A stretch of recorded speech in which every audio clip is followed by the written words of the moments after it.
A priori, boire de l'eau, ce n'est pas risqué. Ça hydrate et c'est meilleur pour la santé qu'un soda ou de l'alcool. Mais ça peut faire moins de bien qu'on ne le pense. La faute a de minuscules particules présentes un peu partout, les microplastiques. On en consomme en grande quantité à notre insu. En moyenne, on ingère au moins 74 000 particules par an, selon une étude de 2019. Parmi les responsables, il y a ça, l'eau en bouteille. En 2024, des scientifiques ont même constaté qu'une bouteille en plastique contenait jusqu'à 100 fois plus de microplastiques qu'on ne le pensait jusqu'alors. Ces particules, issues de la dégradation lente des gros plastiques, sont invisibles à l'œil nu.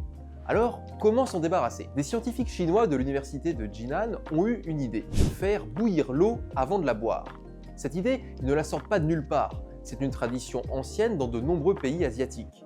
Boire de l'eau bouillie serait bon pour la santé, car la chaleur peut éliminer certains produits chimiques et la plupart des substances biologiques. Et d'après les chercheurs, ça marche aussi avec les microplastiques. Les scientifiques ont comparé des échantillons d'1 mg par litre d'eau avant et après ébullition.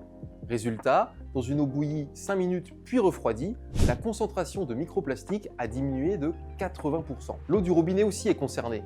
Quand elle est bouillie, l'exposition aux microplastiques et aux nanoplastiques est 2 à 5 fois plus faible qu'une eau de robinet normale.